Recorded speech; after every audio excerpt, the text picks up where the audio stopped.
কখনো কি আপনার সঙ্গে এমন হয়েছে যে আপনি কোনো মেয়েকে মন থেকে ভালোবেসেছেন, প্রতিদিন তার একটা হাসি, একটা রিপ্লাই বা শুধু একবার তাকানোই আপনার দিনটা সুন্দর করে দিত?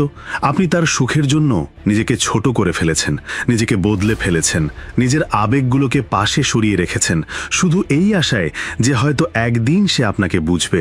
কিন্তু বিনিময়ে আপনি কি পেয়েছেন? উপেক্ষা, এড়িয়ে চলা, আর মাঝে মাঝে অপমানও। তার জন্য আপনি একটা অপশূন্য হয়ে গিয়েছেন, আর সে হয়ে উঠেছে আপনার প্রয়োজন।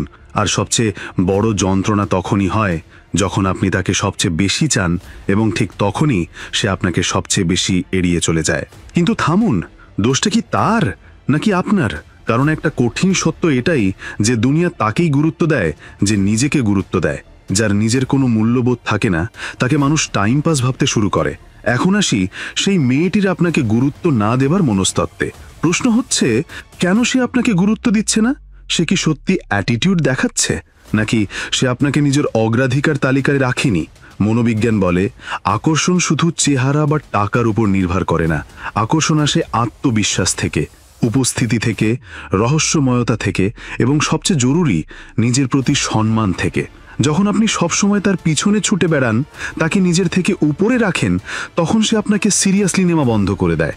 মনস্তাত্ত্বিক নিয়ম হলো, যে জিনিস সবসময় সামনে থাকে তার মূল্য কমে যেতে থাকে। তাই সেই মেয়েটি আপনাকে গুরুত্ব দিচ্ছে না কারণ আপনি নিজেই নিজের মূল্য ভুলে গেছেন। নিজের মূল্য বাড়াও। এখন থেকেই শুরু হয় আসল খেলা। এখন নিজেকে একটাই প্রশ্ন করতে হবে, আমি কি সত্যি এমন একজন মানুষের পিছনে দৌড়াচ্ছি যে আমার মূল্যই বোঝে না? নিজের মূল্য বাড়ানোর মানে এই নয় যে তুমি অহংকারী হয়ে যাও। এর মানে হলো নিজেকে সেই লেভেলে নিয়ে যাওয়া যেখানে মানুষ তোমাকে হারাতে ভয় পায়। মনস্তাত্ত্বিক টুলস।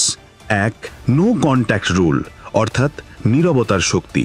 সেই মেয়েটির সঙ্গে কিছুদিনের জন্য একেবারে যোগাযোগ বন্ধ করে দাও, কারণ যখন তুমি নিজেকে দূরে সরিয়ে নাও তখনই অন্যজন তোমার গুরুত্ব বুঝতে শেখে। 2.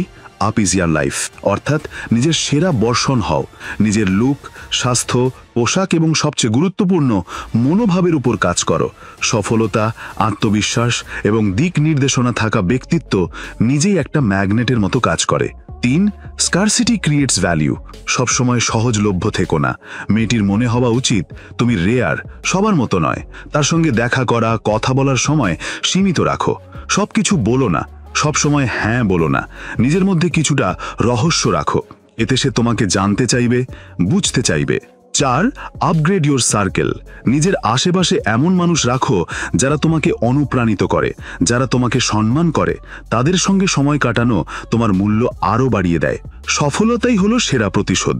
যখন কেউ তোমায় ছেড়ে চলে যায় বা তোমার মূল্য বোঝে না, তখন তাকে অনুতপ্ত করার সবচেয়ে ভালো উপায় হলো তোমার জীবনকে এতটা উন্নত করে তোলো যে সে নিজেই ভাবতে বাধ্য হয়, আমি কি হারিয়ে ফেললাম? ভাবো সেই মেয়েটিকে যে একসময় তোমার মেসেজের রিপ্লাই পর্যন্ত দিত না, আজ সেই একদিন তোমার ইনস্টা স্টোরি দেখছে। তোমার পাশে গুণমান সম্পন্ন মানুষ আছে, তুমি আত্মবিশ্বাসী দেখাচ্ছ, নিজের কাজে ব্যস্ত এবং তার জন্য তোমার জীবনে আর কোনো জায়গা নেই। সেই মুহূর্তে তার মনের অবস্থা কেমন হয়? এটাই হলো রিয়েল ভিক্টরি। সফল মানুষের মানসিকতা। যখন কোনো মেয়ে তোমায় গুরুত্ব না দেয়, তখন একটা কথা মনে রেখো, সফল মানুষ কখনো কারো পেছনে দৌড়ায় না। তারা নিজেরাই এতটা বিরল, শক্তিশালী আর মূল্যবান হয়ে ওঠে যে মানুষ তাদের পেছনে দৌড়ায়। সফল মানুষের ফোকাস নিজের ভেতরের গ্রোথের দিকে থাকে। তারা প্রতিটা দুর্বলতাকে সুযোগে রূপান্তর করে। ব্রেকআপ হয়ে গেল, নো প্রবলেম। রিজেকশন পেলেও সমস্যা নেই। তারা জানে আজ যারা তাদের উপেক্ষা করছে, যারা গুরুত্ব দিচ্ছে না, কাল তারাই তাদের ইমপ্রেস করতে আসবে। তাই তারা নিজের সম্মান নিজে থেকেই শুরু করে। যখন তুমি নিজেকে মূল্য দেবে, তখনই দুনিয়া তোমাকে সম্মান দেবে। যদি তুমি নিজেকেই সস্তা বানিয়ে ফেলো, তাহলে অন্য কেউ কেন তোমাকে গুরুত্ব দেবে? তাদের সময় মূল্যবান হয়। সফল মানুষ কখনো সেই ব্যক্তিকে সময় দেয় না যে তাদের হালকাভাবে নেয়। তারা জানে সময় ও মনোযোগ কেবল যোগ্য মানুষদের জন্য। Emotional real life situation. ভাবো সেই মুহূর্তটা যখন সে তোমার সফলতার খবর শোনে। একদিন তুমি একটা ভালো পজিশনে পৌঁছে যাও, একজন সফল উদ্যোক্তা, অফিসার বা ইনফ্লুয়েন্সার হয়ে ওঠো। তোমার কাছে এখন স্ট্যাটাস আছে, সম্মান আছে, আর মানুষের নজর তোমার দিকেই। ঠিক তখনই কোথাও এক কোণে বসে থাকা সেই মেয়েটি যে একসময় তোমায় এড়িয়ে চলতো, এখন তোমার নাম কারো মুখে শুনে চমকে ওঠে, বলে, ওকে কি তুই চিনিস?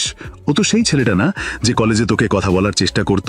এটা শোনার পর তার মনে এক মুহূর্তের জন্য থেমে যায় সবকিছু।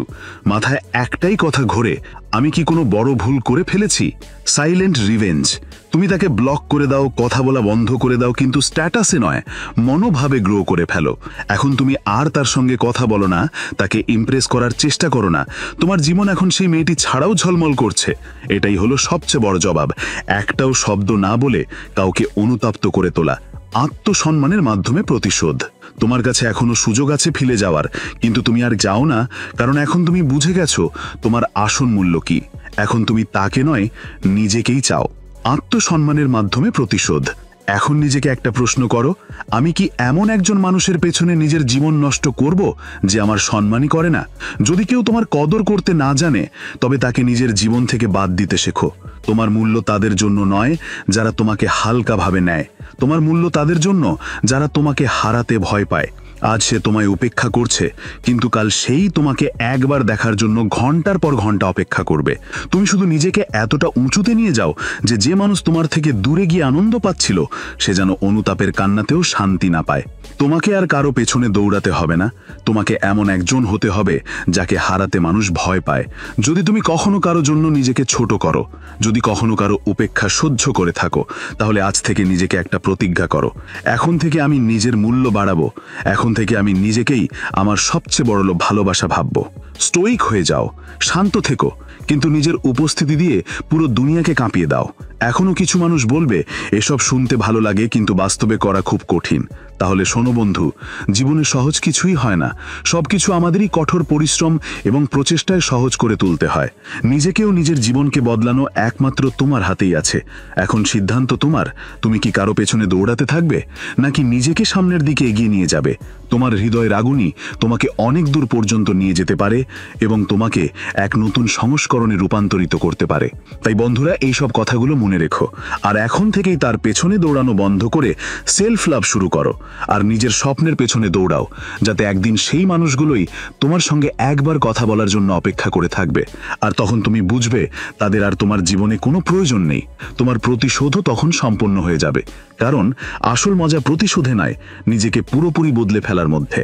তো বন্ধুরা, আশা করি এই ভিডিওটি তোমাদের ভালো লেগেছে। যদি এই ভিডিওটি তোমার জীবনে কোনো মূল্য যোগ করে থাকে, তাহলে একটা লাইক দিও আর একটা সুন্দর কমেন্ট করো।